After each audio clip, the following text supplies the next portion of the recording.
Hollywood legend Cary Grant. Quite a few legends there. So Cary Grant, by the way, apparently born and raised in Bristol. So he went from the southwest to north by northwest.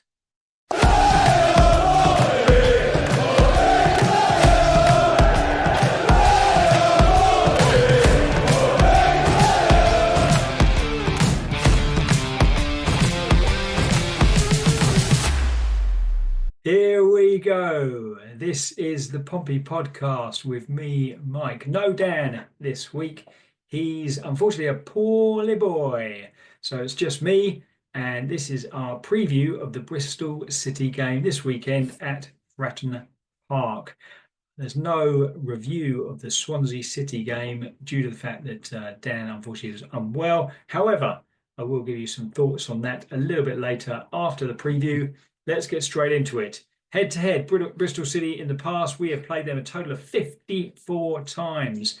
Not a good record for us, unfortunately. 14 wins, 18 draws, and 22 defeats. Bristol City on top there. Most recent game was the 2021 FA Cup final tie at Ashton Gate. 2-1 victory for Bristol City on that occasion.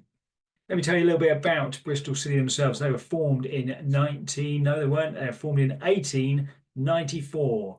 They were initially called Bristol Southend, but they changed their name 3 years later when they turned professional. They joined the Football League in Division 2 in 1901. They are nicknamed the Robins, presumably because of their red tops and white shorts. Don't really get a definitive reason as to why they're called the Robins. They do have a robin on their badge, which they've had for a number of years.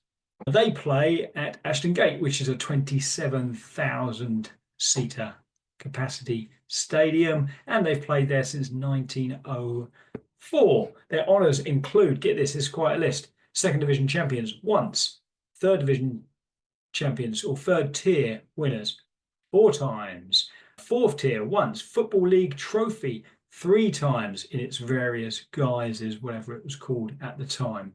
What else we got? We've got 3 times, we've already said about that, Football League trophy, once Anglo-Scottish Cup, and finally, unbelievably, Welsh Cup winners on 1 occasion. Welsh Cup? Okay, well, fair enough, I suppose. Swansea, Cardiff and Wrexham enter our competitions, so why not the English teams joining in with the Welsh trophies? Their manager, 39-year-old Liam Manning, former MK Dons and Oxford manager. He was one of the many being touted for the Pompey job before John Mousinho got it after the Cowleys left. So, great style of play. A lot of praise for his style of play at Oxford and Bristol City and at MK Dons, to be perfectly fair. He has won 18 of his 54 games since taking over at Ashton Gate. So, key players for Bristol City. They have Anis Mehmeti. He is a 23-year-old Albanian attacking midfielder, current top scorer for Bristol City with 6 goals so far this season, 6 league goals so far this season. He joined them from Wycombe in 2022. We also have Jason Knight, the captain of the team, 23 years old, Irishman. He joined in 2023 after 4 years at Derby County in the engine room there in the midfield. Finally, we like to include a former Pompey player, and a great former Pompey player, one that lives well in the memory, is Cal Naismith. He played 94 times for Pompey between 2015 and 2018. He was part of that team that took us out of the bottom tier, the 4th tier, back in 2017. Very versatile player. Seems to be playing mostly at centre-back, I believe, for Bristol Rovers. So there you have it. Those are the key players. What's their form like? Well, before we come to their form, I'll tell you what I'm going to do. I'm going to tell you about their famous fans. They've got a whole bunch of famous fans at Bristol City. We're going to whiz through these. John Cleese, Monty Python legend. Tony Robinson, Blackadder legend. Baldrick, if you didn't know. Maisie Williams from Game of Thrones. Artist Banksy is a Bristol City fan. And last but by no means least, Hollywood legend Cary Grant. Quite a few legends there. So Cary Grant, by the way, apparently born and raised in Bristol. So he went from the southwest to North by Northwest.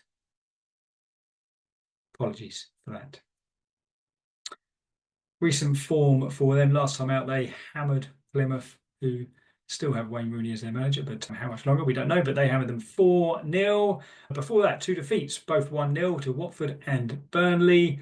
Prior to that, a very good away win at Norwich. Prior to that, defeat against Sheffield United, in which they also had a player sent off. So a little bit indifferent on the form, but you can kind of understand the teams they've been beaten by are no mugs, and they were only narrow defeats. Currently 11th on 25 points, 13 places and 12 points above Pompey. So before I come to the score predictions, I'm going to kind of have a quick talk about the Swansea game. So it's real mixed feelings, as have many of the games we've had this season, particularly the ones earlier in the season. Leeds, Middlesbrough probably spring to mind the most, whereby we've come away with a draw. We would have taken a draw before the game, as we would have done at Leeds, as we would have done at Middlesbrough. However, we were 2-0 up, so it feels like a defeat. Second, however, we were absolutely pummeled in the second half. Schmid made one phenomenal save, but also kept us in it on a few other occasions. Completely different team. It was first half, great energy. We can't keep that up for 90 minutes. We know we can't keep that up for 90 minutes. And what the Swansea game told us is that beyond our first 11, there really isn't much in this squad that can play the way that we're currently playing and getting a level of success. There's a lot of the younger players, shall we say, who've been brought in to kind of develop, such as Blair. I don't want to pick him out individually, but I just have done. But clearly he could well be one for the future. He's got some talent there, but I don't feel he's ready at the moment for this relegation battle in the Championship. Other players as well. I don't mean to kind of completely pick him out, but beyond the 11, maybe 12, 13 players that we've got who are our main squad, we're really thin, and we need big changes over the January window if we're going to stay in this division. Still a big if, that despite the fact that our form is looking better, the way we're playing is looking better, we actually are starting to have a style about us, but that style generally is 30% possession, hit them on the break. Now, there's also some big ifs. Obviously they had some big chances. That great save that I said about Schmid, the chance from the guy who had recently come on and popped it wide when he really should have been hitting the target. There are numerous chances there in the second half. However, as I say, first, we were 2-0 up. Secondly, we conceded an own goal, a bit of a poor own goal to concede. Ogilvie kind of gets his feet tangled up and for some reason goes with his left rather than, he probably could have swung his right at it and got a better connection and got it away. Don't want to criticise Ogilvie too much. I think he gets far too much criticism. He's definitely 100% every week. He's not quite, in my opinion, the quality that we need here, but certainly not a lack of effort. But the key moments, there's a couple of key moments. Obviously, that's one of them, putting them back in. I think had we gone in at 2-0 at half time, I think we would have won the game. Likewise, had we gone in at 3-1 at half time, I think we would have won the game. And I think in 2 or 3 weeks' time, Colby Bishop, having run 40, 50 yards to get on the end of that glorious ball from Callum Lang, I don't think he's taken that shot first time. I think in 2 or 3 weeks' time, he's actually putting his foot on that, sitting the defender down, bringing it back on his right foot and slotting it in the bottom corner. Unfortunately, he has done a lung-busting run and he's returning to fitness. And I think that's the reason why he kind of snatched at the cross first time, because he was probably absolutely knackered. No fault on him. Likewise, I think, again, great ball from Lang. Where he gets his energy from to do what he does for 90 plus minutes is incredible. Absolute superstar, the absolute standout player for me in Portsmouth at the moment, and probably for most people. It's quite obvious, isn't it? But his ball into Saley right at the end there.